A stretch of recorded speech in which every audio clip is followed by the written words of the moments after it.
திருவாக்கும் செய்கருமங்கை கூட்டும் செஞ்சொல் பெருவாக்கும் பேடும் பெருக்கும் உருவாக்கும் ஆதலால் வானோரும் ஆனைமுகத்தானே காதலால் கூப்புவர் ஊழியர்கோன் வெப்பொழித்த புகழியர்கோன் கடல் போற்றி ஆழின் செய்கண் முகத்தில் அணிந்த பிரானடி போற்றி ஆழி திருநாவலூர் வன்றொண்டர் பதம் போற்றி ஊழிமலி திருவாத ஊரல் திருத்தாள் போற்றி தில்லை வாழ்ந்தனரே முதலாகச் சீர்படைத்த தொல்லையதான் திருத்தொண்ட தொகையடியார் பதம் போற்றி ஒல்லையவர் புராணகதை உலகறிய விரித்துரைத்த செல்வமலி குன்றத்தூர் சேக்கிழார்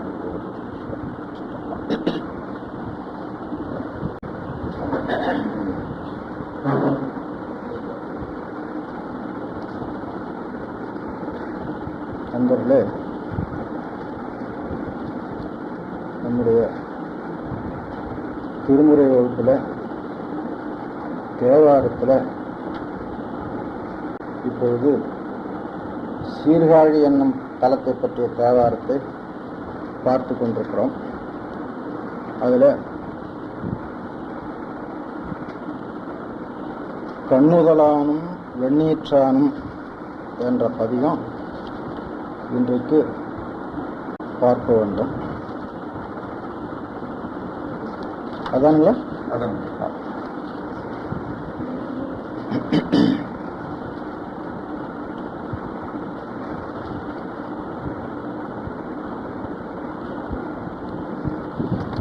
திருப்புகழி நகர் தேவாரம்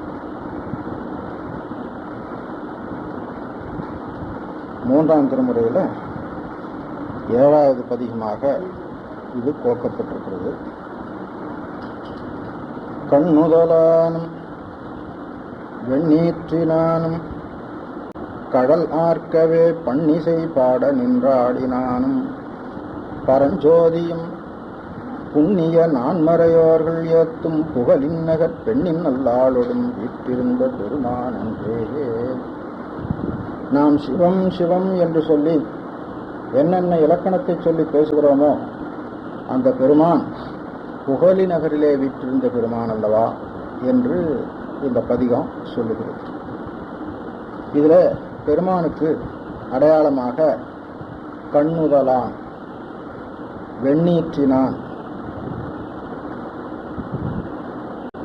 ஆடினான், பரஞ்சோதி என்று அடையாளம் சொல்லப்பட்டது. இந்த அடையாளங்கள்லாம் நாம் பலமுறை பார்த்த அடையாளம். கழலார்க்க ஆடினான், பன்னிசை பாட நின்று ஆடினான் என்று அர்த்தம் பண்ணிக்கொள்ள வேண்டும். ஆடுகின்ற காலத்து கழல் ஒலிக்கிறது. அந்த கழல் வெற்றி கழல். அந்த வெற்றி கழலுக்கு அடையாளம் என்ன என்றால் ஆன்மாக்களுடைய ஆணவமாகிய பகையை வென்றதற்கு அடையாளமாக கட்டிய கடல். மலப்பகையை வென்றதற்கு அடையாளமாக கட்டிய கடல். இவனையன்றி வேறொருவர் அதனை வெல்ல முடியாது என்ற கருத்துக்காக கட்டினது. அப்போ அது எதை உணர்த்துகிறது என்று கேட்டால், ஆன்மாக்களுக்கு மலப்பகையை ஒழிப்பவன் சிவபரம்பொருள் ஒருவனே. ஏனைய கடவுளர்களெல்லாம் ஆன்ம வர்க்கத்தினர். ஆன்ம வர்க்கத்தினராயிருக்கின்ற அவர்களாலே இன்னொரு ஆன்மாவினுடைய மலப்பகையை வெல்ல முடியாது, வெல்லுவதற்கு வழி காட்ட முடியாது அப்படிங்கிற செய்தியைத்தான் அது சொல்லுகிறது. கழல் ஆர்க்க என்று ஆடினா கழல் ஆர்க்கம், அதெல்லாம் இயற்கை தானே. அப்போ கழலார்க்க ஆடினான் என்று சொல்லுவது சாதாரணமான ஒரு வர்ணனையாக போகுமே அப்படின்னா, திருஞான சம்பந்தர் தேவாரத்தில் அப்படி சாதாரண வர்ணனையாக எதையும் பார்க்கக்கூடாது அப்படின்னு நான் அடிக்கடி உங்களுக்கு சொல்லி கொண்டு வருகிறேன். இலக்கிய ஆராய்ச்சியாளர்கள் எல்லாம் திருஞான சம்பந்தர் தேவாரத்தில் இலக்கிய வர்ணனைகள் நிறையா இருக்கும், இயற்கை வர்ணனைகள் நிறையா இருக்கும், கற்பனைகள் நிறையா இருக்கும், நல்ல இலக்கிய சுவை உடையதாக இருக்கும் என்று சொல்வார்கள். அப்படி வெறும் இலக்கிய நோக்கிலே மட்டும் அந்த தேவாரத்தை பார்க்கக்கூடாது. அந்த வர்ணனையிலையும் ஒரு குறிப்பு இருக்கும், ஒரு குறிப்பு உடையதாகத்தான் அந்த வர்ணனை இருக்கும் அப்படிங்கிறத நான் பலமுறை சொல்லியிருக்கிறேன். அப்போ கழல் ஆர்க்க ஆடினான், அந்த கடல் ஆர்க்க என்பதுக்கு அது குறிப்பு. ஆன்மாக்களுடைய மலப்பகையை அவனையன்றி வேறொருவராலும் தீர்க்க முடியாது, வெல்ல முடியாது. அந்த வெற்றிக்கு அடையாளமாக கட்டிய கழல் அது என்று எடுத்துக்கொள்ளலாம். இந்த பாடலில் நாம் தெரிந்து கொள்ள வேண்டிய செய்தி அதுதான்.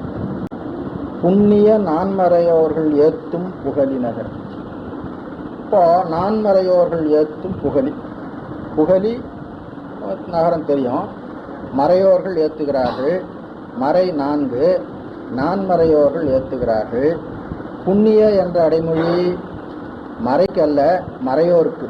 புண்ணிய மறையோர், நான்மறையோர் என்று தனித்தனியாக கூட்டிக் கொள்ள வேண்டும். புண்ணிய மறையோர் நான்மறையோர் என்று சொன்னா சிவபுண்ணியம் செய்கின்ற மறையோர் அப்படின்னு அர்த்தம். இப்ப நீங்க என்ன பண்ண போறீங்க? இந்த மறையோரை இன்னைக்கு நாம சொல்லக்கூடிய அத்வைதிகளை, ஸ்மார்த்தர்களை சொல்ல போறீங்களா? ஸ்மார்த்தர்களா இருந்தாலும் சரி, அவர்கள் சிவ வழிபாடு செய்வார்களேயானால், சிவதீட்சை பெற்றுக்கொண்டு சிவ வழிபாடு செய்வார்களேயானால் அவர்கள் மகா சைவர்கள் என்று எண்ணப்படுகிறது. அப்படி கிடைக்கிறவங்க ரொம்ப குறைவு. அந்தணர்களில், அதிலே ஸ்மார்த்த பிராமணர்களில் சிவபுண்ணிய மேலிட்டினாலே திருமுறையிலும் மெய்கண்ட சாஸ்திரத்திலும் பற்றுடையவர்களாய் சிவதீட்சை பெற்று சிவபூஜை செய்து ஒழுகுபவர்கள் ரொம்ப குறைவு. அப்படி குறைவு இருந்தால் அவர்களை சைவர்களாகத்தான் நாம் ஏற்றுக்கொள்கிறோம். ஏன் இதை சொல்லுகிறேன் என்று கேட்டால், நீங்கள் சைவம்னு சொல்லிக்கிட்டு, சைவம் தமிழுக்கு உரியதுன்னு சொல்லிக்கிட்டு வேதத்தை நீங்கள் ஆதார நூல்னு சொன்னீங்கன்னா இது ஆரியருடைய கொள்கையின் ஆகிடும், உங்கள் சைவம் ஆரியருடைய கொள்கையின் ஆகிடுமே அப்படின்னு நினைக்கிறாங்க. அந்த வேறுபாடு நாம் தெரிந்து கொள்ள வேண்டும். அதனால் இங்கே நான்மறையோர்கள் ஏத்தும் என்று சொன்னது வைதிக பிராமணர்கள் என்றும், ஸ்மார்த்த பிராமணர்கள் என்றும், அத்வைதிகள் என்றும், சங்கரருடைய கொள்கையை பின்பற்றுபவர்கள் என்றும் அப்படி சொல்லப்படுகிறவர்களை கருதவில்லை என்பது நாம் நினைவு கொள்ள வேண்டும். அது புண்ணிய என்ற அடைமொழியில இருக்கிறது. இது நாம் தெரிஞ்சு செய்யாவிட்டால் இது எங்கேயோ போய் சேர்ந்துடும். புண்ணிய நான்மறையோர்கள் ஏத்தும் புகழின் நகர் வீற்றிருந்த பெருமான். புகழி நகரில் அவன் எப்படி வீற்றிருந்தான்? பெண்ணின் நல்லாளோடும் வீற்றிருந்த பெருமான். பெண்ணின் நல்லாளோடும் பெருந்தகை இருந்ததே அப்படிங்கிறது எனக்கு தெரியும். பெண்ணின் நல்லாளோடும் வீற்றிருந்த பெருமான். பெண்ணின் நல்லாள் சிவசக்தியை பெண்பாலாக சொல்றது வழக்கு.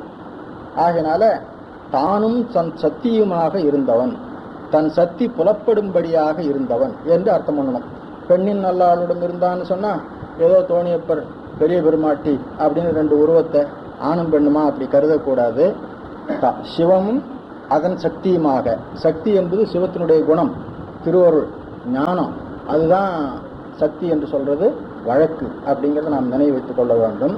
தன்னுடைய சக்தி வெளிப்பட்டு விளங்குமாறு இருந்தான். சிவசக்தி இருக்கிறத சிவத்தோடு அடங்கி நிற்கிற நிலை ஒன்று உண்டு, சிவத்திலே ஒரு பாதியாய் நிற்கிற நிலை உண்டு, சிவத்திலிருந்து வெளிப்பட்டு நிற்கிற ஒரு நிலை ஒன்று உண்டு.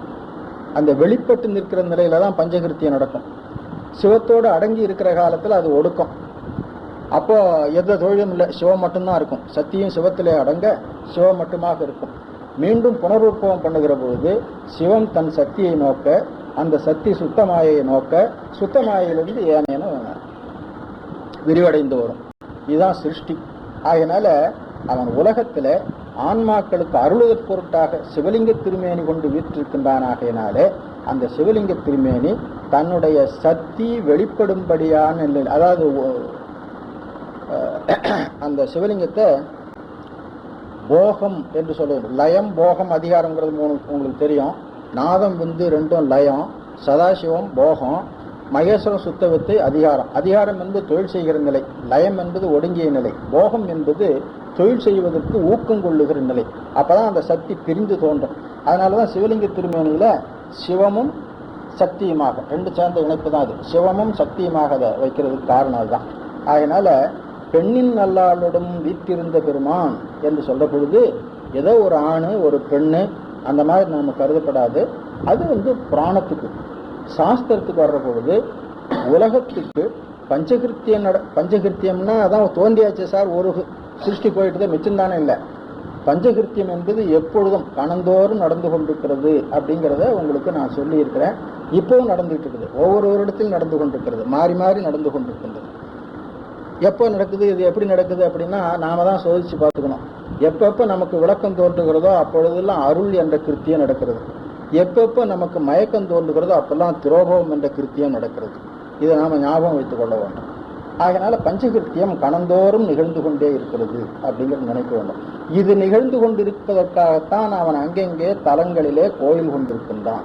பெண்ணின் நல்லாளோடும் வீற்றிருந்த பெருமான், அந்த கழலார்க்கன் மேல சொன்ன பாருங்க, அதனுடைய தொடர்ச்சிங்க வீற்றிருத்தல். வீற்றிருத்தல் அப்படின்னா என்னன்னு கேட்டா, தன்னுடைய பெருமை பிறருக்கு இல்லை என்று சொல்லும்படியா இருக்கிற நிலை எதுவோ அதுக்குதான் வீற்றிருத்தல் அப்படின்னு பேர். அது வீறு என்ற சொல்லிலிருந்து வர்றது.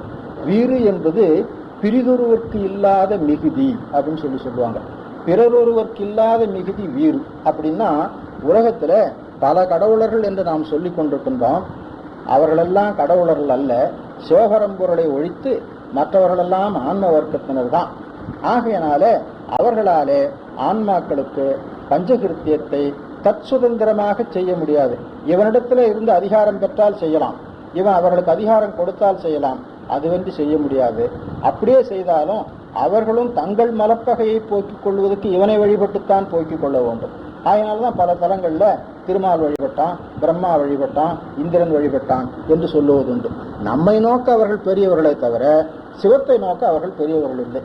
ஆகையினால தன் மிகுதி பிறருக்கு இன்றி தானேயாக நிற்கின்ற தன்மையை வீற்றிருத்தல் என்று சொல்லுவது ஒரு வழக்கு. ஆகையினால வீற்றிருத்தல், அமர்ந்திருத்தல், உட்கார்ந்திருத்தல், இருத்தல், இதுகளெல்லாம் தனித்தனியா பொருள் உண்டுங்க. அமர்ந்திருத்தல் என்பது விருப்பமா இருக்கிறத குறிக்கும்.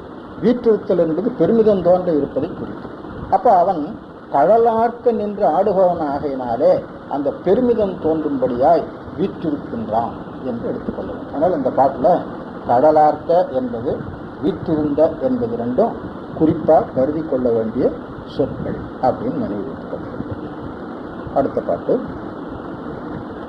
சாம்பலோடும் தழலாடினானும் சடையின் மிசை பாம்பினோடும் மதிசூடினானும் பசுவேரியும் பூம்படுகள் இளவாளை பாயும் புகழினகர் காம்பன தோழியோடும் இருந்த கடவுளன். சாம்பலோடும் தழலாடினான், தழலாடினான் திருநீரும் ஆடினான். அதனால சாம்பலோடும் தழலாடினான். தழலாடினான் என்பது ஆரம்பத்திலே சொல்லியிருக்கிறேன். தழலையே அபிடேகமாக கொள்ளுகிற ஒரு மரபு ஒன்று உண்டு. அதனால தழலாடினான். அப்புறம் சுடுகாட்டின் கண்ணே நின்று ஆடினான் என்பது தழலாடினான் என்று சொல்றது. இது சங்காரத்தை குறித்தது. சாம்பலோடும் தழலாடினானும் சடையின் மிசை பாம்பினோடும் மதிசூடினான். அவன் படைக்கின்ற பொருள்ல ஒன்றுக்கொன்று பகைப்பொருளாகத்தான் இருக்கும். ஒன்றுக்கொன்று பகைப்பொருளாக இருந்தாலும் அவை உறவுடையதாக இருக்கும்படியாய் படைக்கிறான் என்பதற்காக பாம்பினோடு மதிசூடினான். பசுவேரியும், பசு என்பது இங்கே இடகத்தை குறித்தது. பசுவேரி என்பதற்கு கருத்து என்னன்னு கேட்டால், தர்மத்தின் உச்சியிலே அவன் இருப்பவன். பசு என்பது தர்மத்தினுடைய அடையாளம்.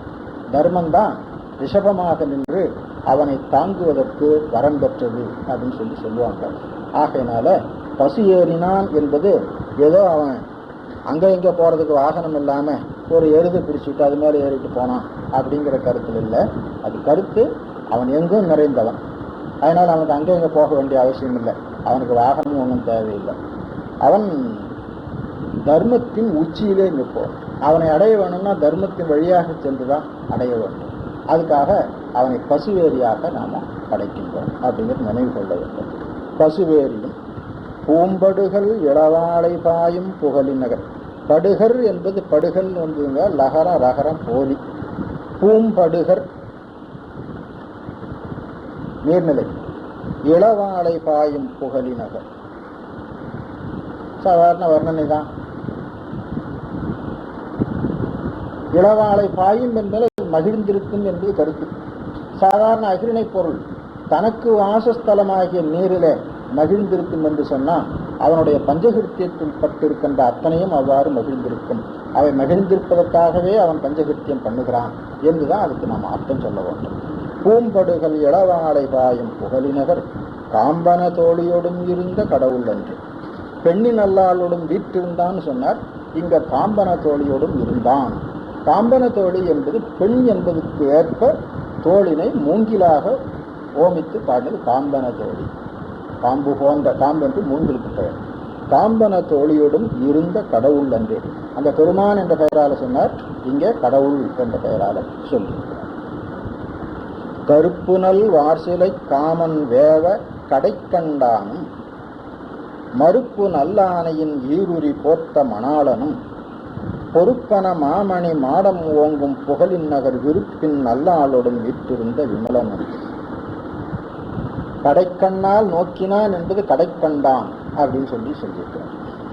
காமன் வேத கருப்பு நல்வார் சிலை காமன் வேத. கரும்பு இனிமையுடையது. ஆனா அந்த இனிமை ரெண்டு இனிமைக்கு அடையாளமாக இருக்கும். விடயபோகத்துக்கு ஒரு இனிமை, சிவபோகத்துக்கு ஒரு இனிமை. விடயபோகத்துக்கு இவன் கையிலே இருக்கின்ற கருப்பு வில் இருக்கிறது. அது வெந்தால் சிவபோகம் கிடைக்கும். சிவபோகமும் கரும்பாக நின்று தூக்க வேண்டியது. அது தசகாரியத்தில் நிர்மல அவத்தையில் வைத்து சொல்லப்படும். அதை நாம் அடுத்த வாரம் பஞ்சாக்கர பகருடையில் பார்த்துக்கலாம். அதில் அந்த இந்த செய்தி அங்கே வருகிறது. அப்போ அவன் காமன், கரும்பு வில்லை உடையவன், அவன் வேத.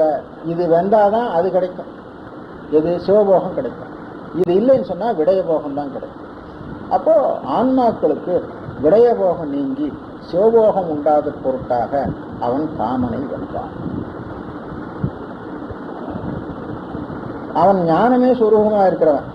அவன் முழு முயற்சியோடு காமனை வெல்ல வேண்டிய அவசியம் இல்லை. கடைக்கண்ணால் நோக்கினால் போதும். அப்புறம் கடையாக கண்டான் என்று ஒரு அர்த்தம் பண்ணிக்கொள்ளலாம். அவனை கடையாக கருதினாரே வேக செய்வான். தலையாக கருதினா வேக செய்வானோ? தலைமையான பொருளாக கருதினா அதை இருக்க செய்வான். அது கடையான பொருள் கருதான். அதனால் கடை கண்டான், கடைக்கண் என்று அர்த்தம் பண்ணாம கடை கண்டான், கடையாக கண்டான். கடையாக கண்டானாகினால வேக செய்தான் அப்படி அர்த்தம் பண்ணி. கருப்பு நல் காமன் வார்சிலை காமன் வேவ கடை கண்டான் மறுப்பு நல்ல ஆணையின் ஈருரி போர்த்த மணாளன். யானை உரி போர்த்த மூர்த்தி. நாம சென்ற இவங்க மூர்த்தியெல்லாம் பார்த்தோமே மகேஸ்வர மூர்த்தத்தில். அதில் கஜசம்மார மூர்த்தி. மறுப்பு நல் ஆணையின் ஈருரி போர்த்த மணாளன். ஈருரி என்பதுக்கு பச்சையான தோல் அர்த்தம் பண்ணும். ஈர் என்பதுக்கு குளிர்ச்சி அப்படின்னு அர்த்தம்.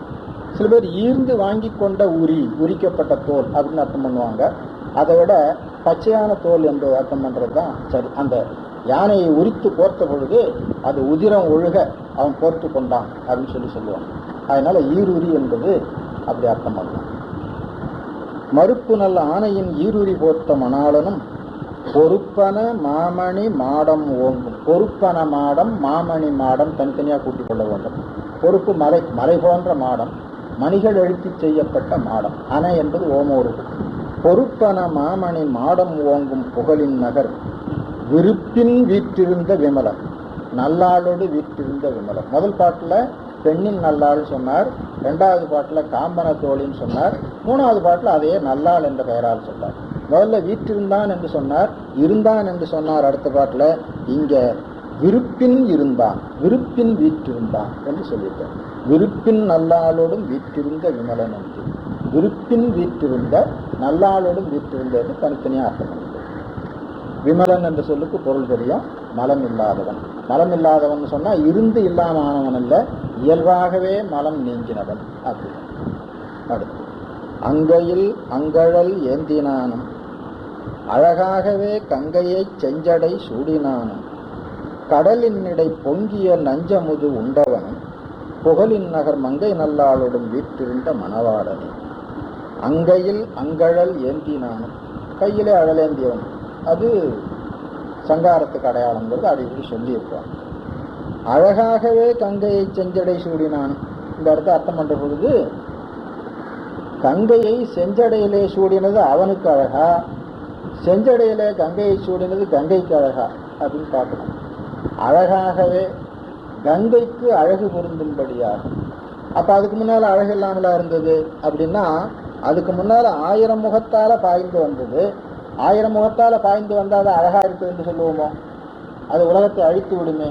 அழித்து விடுகிற பொருளை எப்படி அழகு என்று சொல்ல முடியும்? அப்ப அவன் சடையிலே தாங்கினதுனால அது அடங்கி நின்றது. அடங்கி நின்ற பொழுது அது அழகாக ஆயிற்று. எனவே அவனுக்கு இன்னொருவரால் அழகு வர வேண்டிய அவசியம் இல்லை, இன்னொருவருக்கு அவனால் அழகு வரும். அப்ப அழகாகவே கங்கையை செஞ்சடை தாங்கினானும் என்று அர்த்தம் பண்ற பொழுது இப்படிதான் அர்த்தம் பண்ணிக்கொள்ள வேணும். அழகாகவே கங்கையை செஞ்சடை சூடினான். கங்கையை அழகாக அதுக்கு அழகு ஆகும்படியாக செஞ்சடையிலே சூடினானாம். கடலினிடை பொங்கிய நஞ்சமுது உண்டவன். பொங்கிய நஞ்சு, மிக்கு வருகின்ற நஞ்சு. சிறிது நஞ்சா இருந்தும் உண்டாலே உடம்பை உயிரை நிற்கும். இது பொங்கிய நஞ்சு.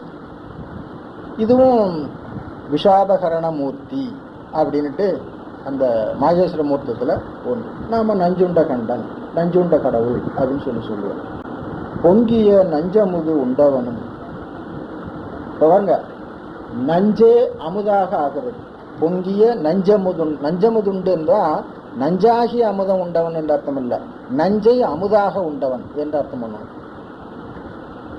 இவன் நஞ்சை அமுதாக உண்டவன் ஆகையினாலதான் அடியார்கள் அதுக்கு பயப்படுறதில்லை. நஞ்சும் அமுதாம் எங்கள் நாதன் அடியாருக்கு அப்படின்னு திருநாவுக்கரசர் போனார். அதனால நஞ்சமுதாக, நஞ்சையே அமுதாக உண்டா. என்ன சிற்றறிவே வியாபக அறிவாக ஆகிறது. ஆன்மா இயற்கையிலே சிற்றறிவுடையது, அதனால மலத்திலே பட்டு கிடந்தது. மலம் நீங்கின பொழுது வியாபக அறிவாக ஆகிறது. வியாபக அறிவாக இருந்தாலும் சிவத்திலே அடங்கிய வியாபகமாக ஆகிறது. அப்போ நஞ்சு இயற்கையிலே கொல்லக்கூடியது, அது அமுதாக மாறுகிறது. அமுதாக மாறி சிவத்தினுடைய கண்டத்துல, உடம்பின் ஒரு கூற்றிலே அடங்குகிறது. இதுதான் நாம தத்துவத்தில் வைத்து பார்த்து கொள்ள வேண்டும். பொங்கிய நஞ்சு அமுது உண்டவனும் புகழின் நகர் மங்கை நல்லாளுடன் வீற்றிருந்த மணவாளன். புகழி நகர் வீற்றிருந்த மணவாளன் மங்கை நல்லாள், பெண்ணின் நல்லாள் என்று சொன்னது எவ்வாறு சொன்னார். சாம நல் வேதனும் தக்கன் தன் வேள்வி தகத்தானும் நாமம் 100,000 சொல்லி வானோர் தொழும் நாதனும் பூமல்கு தன்பொழில் மன்னும் அங்கன் புகழிநகர் கோமள மாதொடும் வீற்றிருந்த குழகன் நன்று. சாமநல் வேதம், சாமவேதம் நல்ல இசைமயமா இருக்கக்கூடிய சாமநல் வேதம். இவ்வளவு இசைமயமாக இனிமையாக மென்மையாக இருக்கின்ற அந்த இறைவன் தான் தக்கன் வேள்வியை தகர்த்தான். அப்ப இறைவனிடத்துல ஒன்றுக்கொன்று புறனான 2 குணம் இருக்கிறது. ஏனென்றால் அவன்கிட்ட தான் சங்கார தொழிலும் இருக்கிறது, அவன்கிட்ட தான் அனுக்கிரக தொழிலும் இருக்கிறது. அனுக்கிரகம் செய்ய வேண்டியவர்களுக்கு அனுக்கிரகம் பண்ணுகிறான், சங்கரிக்க வேண்டியவர்களுக்கு சங்காரம் பண்ணுகிறான். 2ம் சேர்ந்து அனுக்கிரகம் தான். சங்காரமும் அனுக்கிரகம். ஐந்தொழிலை பற்றி சாஸ்திரங்கள் சொல்லுகிற பொழுது 5 ஒரு தொழில் அருளல் என்று சொன்னாலும் கூட ஆராய்ந்து பார்த்தால் 5ம் அருளல். ஆன்மாக்களிடத்து இறைவன் அருள் கொள்ளவில்லை என்று சொன்னா அந்த ஆன்மாக்களை பிறப்புக்கு கொண்டு வருவானோ? மலத்திலே கடந்து போட்டு விட்டுருவானே? அனாதி மலத்திலே கிடக்க வேண்டியதானே? அனாதி மலத்திலே கிடக்கின்ற அதனிடத்திலே வைத்த அருளினாலே அதை பிறப்புக்கு கொண்டு வருவானோ? ஆகையினால சிருஷ்டியும் திருவருள். அதை போல ஒன்றுக்கும் பார்த்தீங்கன்னா எல்லாம் திருவருள் தான். ஆகையினால ஒன்றுக்கொன்று எதிரிடையான மறுதலையான 2 செயல்கள் இறைவனிடத்திலே பாடப்பட்டன போல தோன்றினாலும் அவை அடிப்படையிலே அருள் அப்படிங்கிறத இந்த இடத்துல நாம் நினைவு கொண்டு கொள்ள வேணும். சாமநல் வேதனும் தக்கன் வேள்வி தகர்த்தானும் நாமன் 100,000 சொல்லி வானோர் தொழும் நாதனும். லட்சார்ச்சனைங்க, நாமம் 100,000 சொல்லி. நீங்க அர்ச்சனையெல்லாம் மந்திரம் நினைச்சுக்காதீங்க. அர்ச்சனையெல்லாம் மந்திரம் இல்லை. அவங்களும் கூட அதை மந்திரம்னு சொல்றது கிடையாது. மந்திரம்ங்கிறது ஒன்னே ஒண்ணுதான், மூல மந்திரம் தான் மந்திரம். அஷ்டோத்திர சதநாம அர்ச்சனை அப்படித்தான் சொல்றாங்க. அஷ்டோத்திர சதநாமம்னா 100க்கு மேல 8, 108 பெயராலே வழிபடுவது. பெயரை சொல்லுவது தானே. அது எங்க மந்திரம் இருக்கு? மந்திரம் என்பது திருவைந்தெழுத்து தான் மந்திரம். திருவைந்தெழுத்த மந்திர வேந்து அப்படின்னு சொல்லுவாங்க. ஒவ்வொரு கடவுளருக்கும் ஒவ்வொரு மந்திரம், அவங்கவங்க பேர் அவங்கவுங்களுக்கு மந்திரம். சிவபெருமானுக்கு இது பேராகவும் இருக்குது, மந்திரமாகவும் இருக்குது. ஆகையினால ஏனைய மந்திரங்களுக்கெல்லாம் இது மந்திர வேந்து. அதனால மந்திரங்களுக்கெல்லாம் அரசன் அப்படிங்கிற பெயர்ல திருவைந்தெழுத்த மந்திர வேந்து அப்படின்னு சொல்றது. சிவஞான பாலசுவாமியில சிவபராசாமி பாடினார். அவருடைய நாவின் சிறப்பை பாடுகிற பொழுது மந்திரவேந்து பவனி போதும் திருமருகாய். மந்திரவேந்து ஊர்வலம் வருகின்ற வீதியாக அவருடைய நாக்கு இருந்து கொண்டிருக்கிறது. அப்படின்னா தான் எந்த காலமும் திருவெந்தெடுத்து சொல்லிக் கொண்டிருக்கிறார் அப்படின்னு. அது மந்திரவேந்து பவனி போதும் திருமருகாய் அப்படின்னு சொல்றோம்.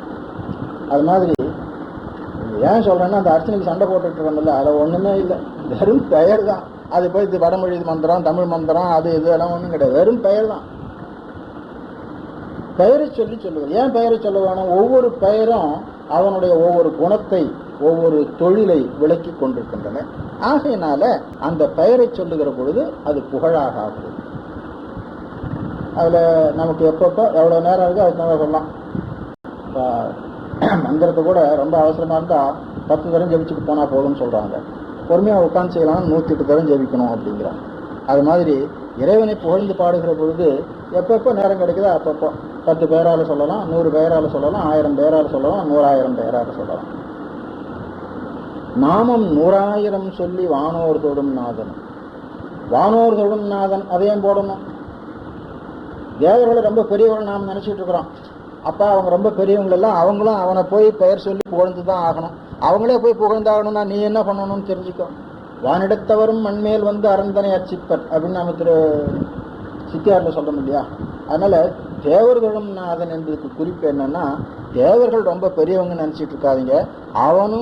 அவர்களும் இவனுடைய பெயரை சொல்லி புகழ்ந்து துதித்துத்தான் பேறு பெற்றாகணும்.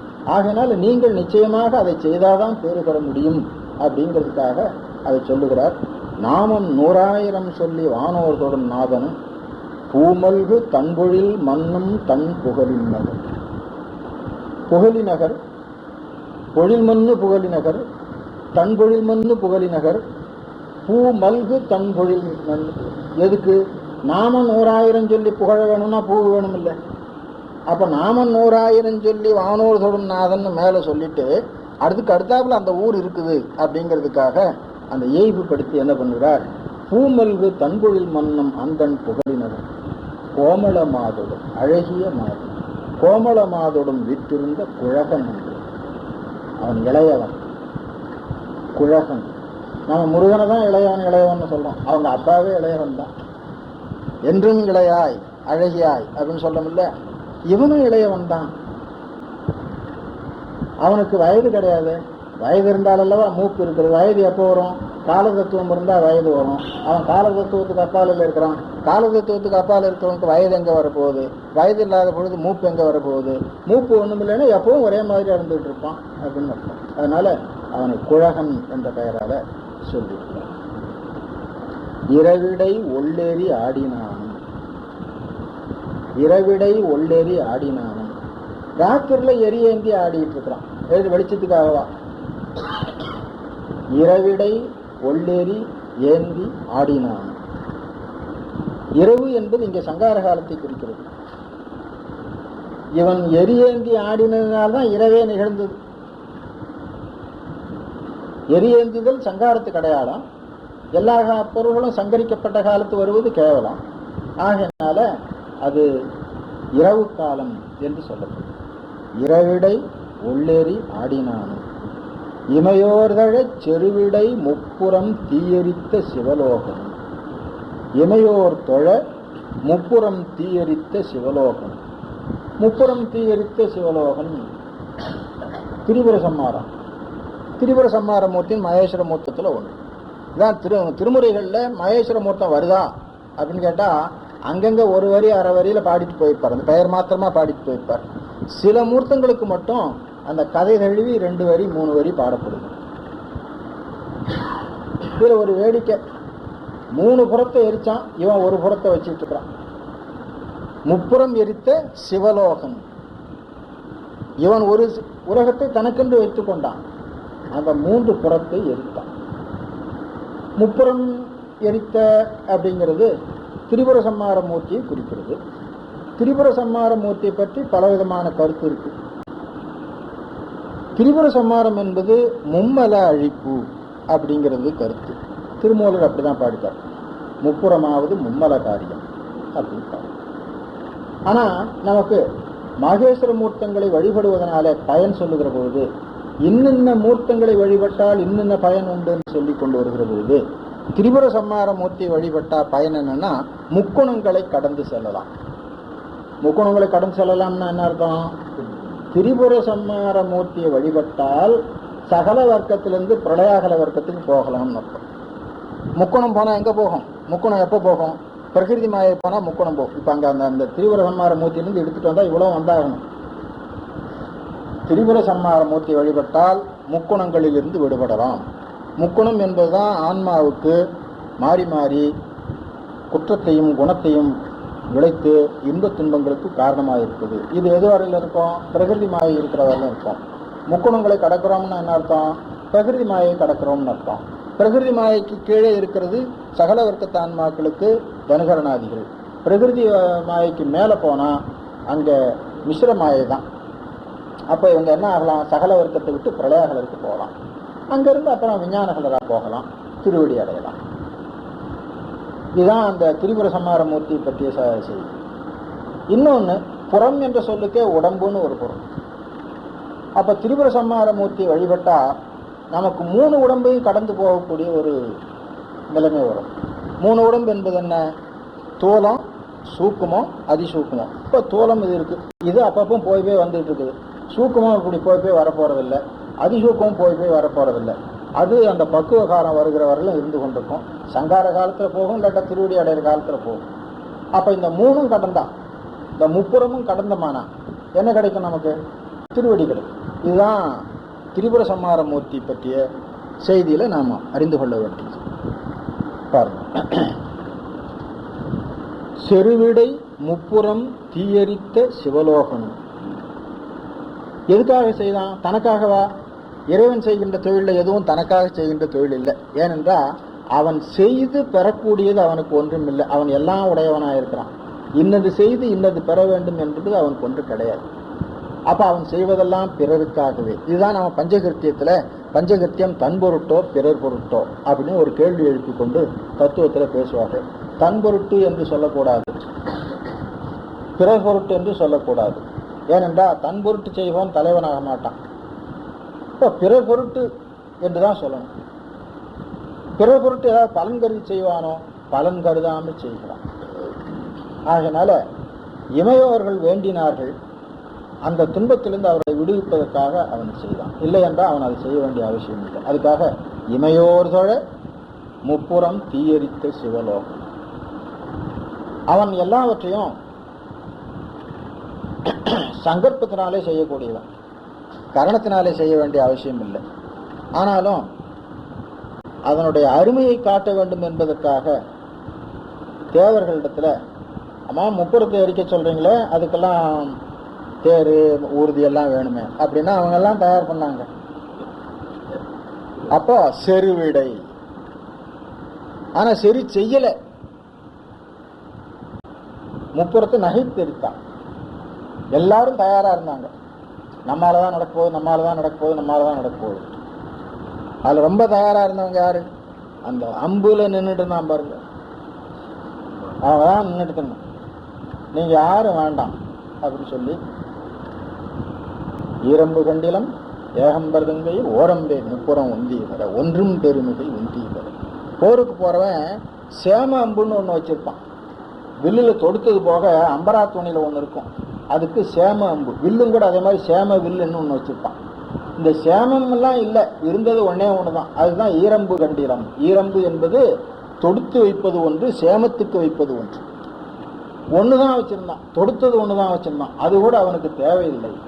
அப்படின்னா பிறருடைய உதவியின்றி, அதாவது அநேகேஸ்வரவாதம் ஒன்று இருக்குது இல்லையா?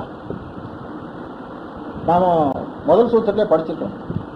சங்கார கடவுள் ஒருவன் என்று சொன்னாலும் கூட பல பேரும், சங்கார தொழில் பலவா இருக்குது, பல பேரையும் கொண்டு தானே செய்ய வேணும் அப்படின்னு சொன்னா, அந்த பல பேரும் கூட ஒருவன் ஆணை வழி நின்று தானே செய்ய வேண்டும். ஆகையினால கடவுள் ஒருவன் தான், பல கடவுளர்கள் இல்லை. பல கடவுளர்களாக தேவர்கள் முதலியவர்களை நீங்க சொன்னாலும் கூட அவர்களெல்லாம் சிவபரம்பொருளின் வழி நின்று செய்பவர்கள் தான் அப்படிங்கிறத உணர்த்துவதுதான். இத்தனை பேர் வில்லாக, அம்பாக, அம்பின் முனையிலே எரியாக, அம்பின் இறுதியிலே ஈர்க்காக எல்லாம் இருந்தாலும் கூட அவன் தன்னுடைய சங்கற்பத்தினாலே செய்தான், கருவிகரணங்களினாலே செய்யவில்லை, பிறருடைய உதவியினாலே செய்யவில்லை. அதுதான் அசகாய சோழன். சகாயம்னா பிறருடைய துணை, அசகாயம்னா பிறருடைய துணை வேண்டாதவன். அத மாதிரி பிறருடைய துணை வேண்டாம, நமக்கெல்லாம் பிறருடைய துணை வேண்டும், அவனுக்கு இன்னொருவர் துணையாக மாட்டார். அவனுக்கு இன்னொருவர் துணையானா என்ன ஆகும் தெரியுமா? அவனை போல இன்னொரு சிவபெருமான் இருக்கிறான்னு அர்த்தமாயிடும். அப்போ அவனுக்கு தத்துவம் தவறி போயிடும். ஆகையினால அவன் பிறருக்கு துணையாவேனே தவிர அவனுக்கு பிறர் துணையாக மாட்டார்கள். அவன் எல்லாருக்கும் கருவிகளை கூட்டி கொடுப்பானே தவிர அவனுக்கு யாரும் கருவிகளாக நிற்க முடியாது. இத்தனை சமாச்சாரமும் அந்த திரிபுர சம்மாரமூர்த்தி அப்படிங்கிற விஷயத்துல நான் தெரிந்து கொள்ள வேண்டும். இமையோர் தொழுது தொழ செருவிடை முப்புறம் தீயரித்த சிவலோகனும் பொருவிடை ஒன்று உகந்து ஏறினானும். பொருவிடை ஒன்று உகந்து ஏறினானும். இந்த இடத்துல பொருவிடை என்பது திருமாலை குறிக்கும். அங்கே சொன்ன பசுவேரி, அங்க தர்ம விடை சொன்னேன். இப்ப இங்க ஏன் திருமாலை சொல்றேன் அப்படின்னு கேட்டா, இங்க பாடுகிற விஷயம் என்ன இருக்குது, முப்புறம் எரித்த விஷயம் வருது. அந்த இடத்துல அவன் இடபமதாய் தாங்கினான் தடமதில்கள் மூன்றும் தழல் எரித்த அந்நாளில் இடபமதாய் தாங்கினான் திருமால்கான் சாழலும் அப்படின்னு வருது இல்லையா. ஆகையினால இந்த இடத்துல பொருவிடை ஒன்று உகந்து ஏறினானும் அப்படிங்கிறது திருமாலாகிய விடை, போர் செய்கிற விடை. இது தர்ம விடை அல்ல, போர் செய்கிற விடை. பொருவிடை ஒன்று உகந்து ஏறினானும். என்ன சந்தோஷம்? அவனுடைய பக்திக்கு சந்தோஷம். நான் உன்னை ரிஷபமாக இருந்து தாங்க வேண்டும் என்று வரம் வேண்டினான். அந்த வரத்தை அப்பொழுது அவன் செய்து கொடுத்தான். அப்பொழுது அவன் இடமமாக வந்தான். அவனுடைய வழிபாட்டுக்கு மகிழ்ந்து அவனை நமக்கு ஒரு வாகனம் கிடைச்சதுன்னு சந்தோஷம் இல்லை. பொருவிடை உகந்து ஏறின, மகிழ்ந்து ஏறின. மகிழ்ந்து ஏறின தான் நமக்கு ஒரு வாகனம் கிடைச்சதுன்னு சந்தோஷம். அந்த சந்தோஷம் இல்லை. அந்த உகந்து என்பது அந்த திருமால் செய்த வழிபாட்டை உகந்து பொருவிடையாக அவனை கொண்டு ஏறின என்று அர்த்தம் பண்ணும். பொருவிடை உகந்து ஏறின. செய்யுள்ள சொற்கள் எப்படி நின்னாலும் அந்த என்ன கருத்து சொல்லப்படுகிறதோ அதுக்கு தகுந்தாப்புல செய்யுள்ள நம்ம அர்த்தம் பண்ணணும். அதனால இப்ப சாதாரண நீங்க அந்த செய்யுளுக்கு நேரம் அர்த்தம் பண்ணி பாருங்க. பொருவிடை ஒன்று, போர் செய்கின்ற விடையாகிய ஒன்றினை உகந்து மகிழ்ந்து ஏறினான்னு அர்த்தம். விடையை மகிழ்ந்து ஏறினான்னு என்ன அர்த்தம்? வாகனம் இல்லாம இருக்கு, ஒரு வாகனம் கிடைச்சது, சரி தம்மன் ஏறிட்டான் அப்படின்னு சொல்லி அர்த்தம் பண்ண முடியுமோ? பண்ணக்கூடாது. அப்போ பொருவிடை ஒன்று உகந்து, பொருவிடை ஒன்றினுடைய வழிபாட்டை மகிழ்ந்து வாகனமாக கொண்டான் அப்படி அர்த்தம் பண்ண. ஏனென்றா இந்த வாகனம் கிடைச்சாலும் அவனுக்கு சந்தோஷம்தான், வாகனம் கிடைக்காவிட்டாலும் அவனுக்கு சந்தோஷம்தான். அவனுடைய நிலைமை என்ன? சங்கரன். சங்கரன்னா என்ன அர்த்தம்? தான் எப்பொழுது இன்பமாக இருந்து தன்னை வந்தடைந்தவர்களுக்கு இன்பத்தை செய்பவன் அர்த்தம். அவன் எப்பொழுதும் இன்பமாக இருப்பவன், தன்னை வந்தடைந்தவருக்கு இன்பத்தை செய்பவன். அதுதான் சங்கரன் என்பதற்கு பொருள். நலமிலன் நன்னார்க்கு நன்னினருக்கு நல்லன் சலமிலன் பேர் சங்கரன். அவன் சங்கரன்னு பேர். அவன் இன்பத்தை செய்பவன் தான். நன்னாதவன் இன்பத்தை பெறவில்லை, அதுக்கு நாம் என்ன பண்ண முடியும்? நன்னாதவன் இன்பத்தை பெறவன் நண்ணுவதற்குரிய பக்குவம் வரல. பக்குவம் வந்த காலத்தில் அவனும் நண்ணுவான், அவனுக்கு அந்த இன்பம் கிடைக்கும். ஏன்? அவன் எப்பொழுதும் சங்கரனாக இருக்கிறான். அவருக்கு உருவம் இன்பகணம். இதுவும் திருவருட்ப. அவருக்கு உருவம் இன்பகணம். இன்பு தன்னை அடைந்தார்க்கு ஈயம். அவருக்கு உருவம் இன்பகணம் ஆதலினால் இன்னும் கணம் என்பது மயம் என்ற பொருள். அவனுக்கு உருவம் இன்பமயம். இன்பமயம் ஆகையினால அவனுக்கு இன்பம் இல்லை, அவனை அடைந்தவருக்கு இன்பம் உண்டு. ஆகையினால அவன் அதற்காக சந்தோஷப்பட வேண்டியதில்லை. ஒரு வாகனம் கிடைச்சது சந்தோஷப்பட வேண்டியதில்லை. அந்த வாகனம் செய்த அன்புக்கு வழிபாட்டுக்கு உகந்து அதற்கு அருள் செய்வதற்காக ஏறினான். தனக்கு ஊர்ந்து செல்வதற்காக ஏறல, அதற்கு அருள் செய்ய வேண்டுமே என்பதற்காக அதை வாகனமாக கொண்டான். அப்படி அர்த்தம் பண்ணணும். அப்பதான் அந்த இறைவனுடைய பேரருள் திறன் தெரியும். இல்லாவிட்டா நம்ம சாதாரண ஜனங்கள்ல ஒரு மனுஷனாக ஆயிடுவோம். ஒரு சந்தோஷமா ஒரு வாகனம் கிடைச்சது, அதை ஏறிட்டு போனான்.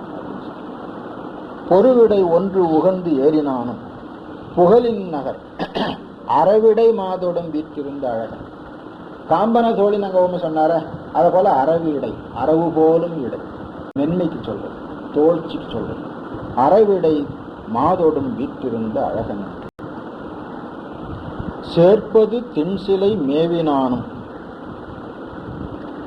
அது பாரபேதம் போட்டிருக்கிறாங்க. சேர்ப்பு மலை, சேர்ப்பையே வில்லாக கொண்டான்.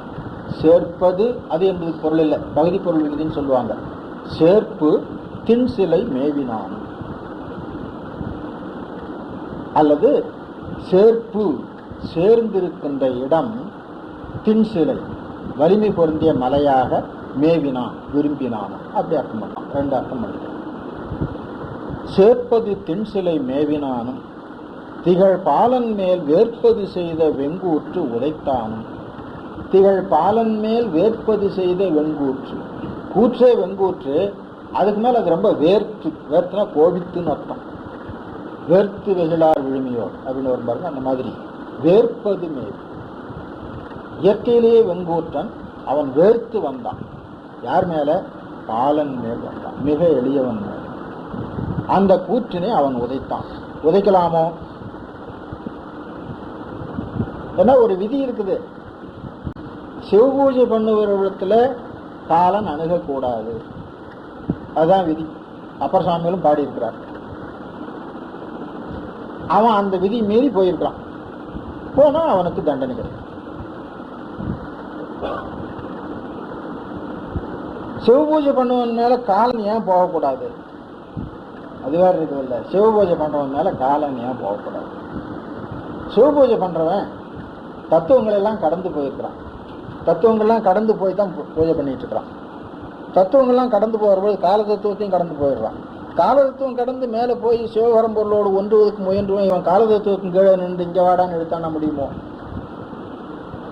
அப்போ சிவபூஜை பண்ணுவோம் கால தத்துவத்தை கடந்து நிற்பவனாக ஆகிறான். இந்த மாயா சரீரத்தை எரித்து விடுகிறோம் அல்லவா சிவபூஜையில, அப்புறம் சுத்த சரீரம் அல்லவா வருகிறது. அந்த சுத்த சரீரம் வர்ற பொழுது உங்களுக்கு கால தத்துவம் போயிருமே கீழே. கால தத்துவம் கீழே போயிட்டு அப்புறம் காலன் அங்கே வருவதற்கு வழி இல்லையே. அதுதான் சிவபூஜை பண்றவன் பக்கத்துல கூட போகாது அப்படின்னு சொல்லி அப்பர் சாமிகள் பாண்டு. அதனால இவன் ஏதோ பாரபட்சமா இவன் பூசை பண்ணான், அதனால இவனுக்கு யம பயம் இல்லை அப்படிலாம் இல்லை. யமனுக்கு எந்த இடத்துல வேலையோ அந்த இடத்துல வேலை செய்யணும். பிரகிருதி மாயா சரீரத்தை உடையவர்களிடத்துல அவனுக்கு வேலை இருக்கு. ஏன்னு கேட்டா பிரகிருதி மாயா சரீரம் காலதத்துவம் எங்க வருது உங்களுக்கு? மிஸ்ர மாயையில காலநேதி கலை வித்தையாராக வருது இல்ல, அங்கதான் உங்களுக்கு காலதத்துவம் வருது. அதன் கீழே இருக்கின்ற தத்துவங்களாலான உடம்பை உடையவர்களுக்கு காலம் வேலை செய்யலாம்.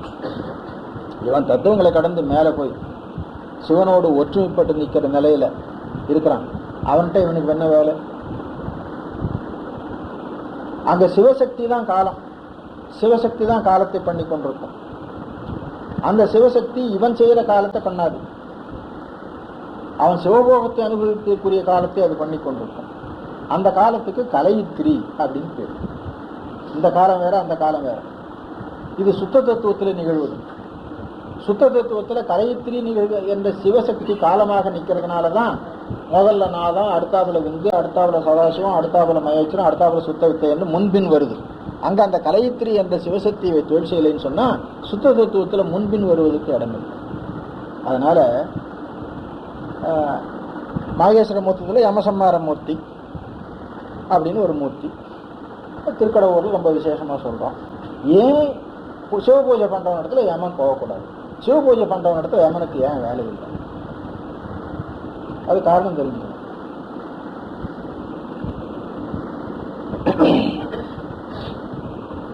வேற்பது செய்த வெங்கூற்று உதைத்தானும் வேள்வி புகை போற்பது செய்து அணி மாடம் ஓங்கும் புகழிநகர்.